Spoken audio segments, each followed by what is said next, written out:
Alright, good evening everyone. Let's try and get this to focus in real quick. Alright, there we go. Good evening everyone. My name is Jonathan Engelhardt and I did my book evaluation on Daniel Coyle's Culture Code. In this presentation, I'm going to speak to the attributes pursued by Coyle, and the main topic of this book being the culture code itself. I will include a few valuable wisdoms, the scores that I gave this book as part of the review, and a few takeaways and actionable items that you can include in your leadership endeavors. So the scorecard, the first category we're going to call the intellectual value. This book stimulated a unique leadership skill, so I gave it a score of 4. It really brings to light how a group success can bring success to the leader's overall success. The next category is going to be scientific rigor. While this book cited a couple leadership studies that were actually recorded in academia and moreover reflected on real-world group culture examples, Coyle based his findings more on his own observations of group behaviors than an analysis of strictly scientific boundaries. He kind of took his own experiences and wrote about those instead of improving on existing empirical data. So the next category is going to be the value to leadership. I believe that Coyle's culture code principle has a great amount of validity and value when it comes to success and best practices for leaders, so I gave it a score of 5 for that one. This book was fantastically easy to follow. It gave real-world examples that were really easy to picture in your head. It related to certain groups that people hear about all the time, and but there were no pictures. But I feel like graphics wouldn't have improved much on the presentation because they're hard to illustrate topics. You can't really illustrate two people successfully talking to each other. You kind of need to see it for yourself through like the depicted words. So the author's objectives here. In this book, Coyle highlights and evaluates particular group interactions that are both beneficial and detrimental to the overall success of groups. One must recognize the roles individuals play within the group dynamic, and you cannot always respond to differing team members in the same fashion.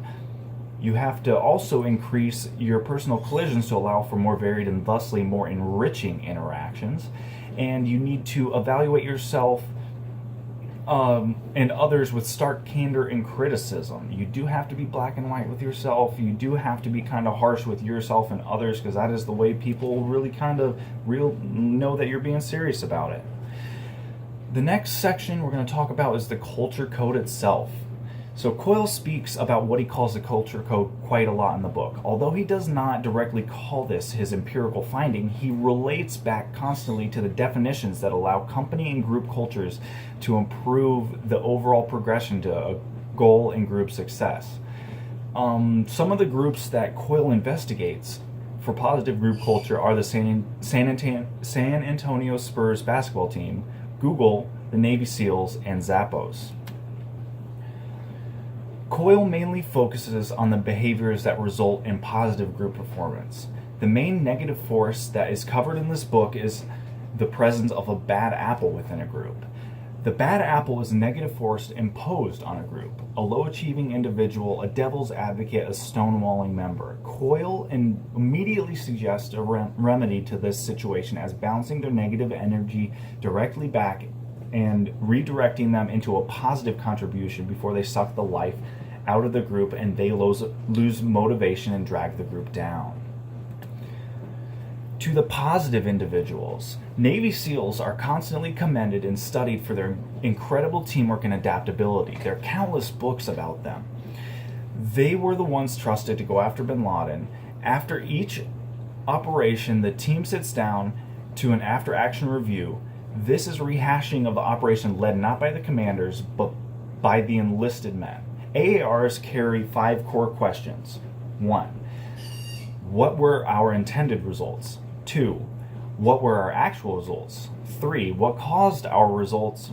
4. What would we do the same next time? And 5. What would we do differently? The reason these reviews are led by enlisted is to coordinate group cultures where everyone has a voice and removes the rank from the equation. Enlisted individuals options and gut feelings matter as much as the rank's superiors. This in turn promotes group vulnerability. And that promotes what Coyle was talking about the whole time. You need to build safety, promote vulnerability, establish purpose, and then maintain the culture of the group. It's a constant cycle. Finally, into the wisdoms, and we're getting kind of wordy here on the slide, so I hope we can see some of it. But the first section we're going to call intuitive wisdoms. The sense of safety within a group improves creativity engagement. Willingly, vulnerability brings groups together and builds trust. A common purpose or goal allows members to overcome differences. One person should not be the sole person to make decisions. Envision a reachable goal, then envision the obstacles. Pre-planning. So, next one's going to be counterintuitive wisdoms. Fewer words with more importance create more meaningful communications. You can predict performance by ignoring content and observing belonging cues. These belonging cues are highlighted all throughout the book. Vulnerability and willingness to cooperate are closely linked. Vulnerability precedes trust. Purpose can establish falsely, but will improve success of the group still. Now we get into the takeaways. This book defines culture and how it is created and sustained. I recommend this book to anyone who works in cooperative small group environments or those looking to instill a company-wide culture.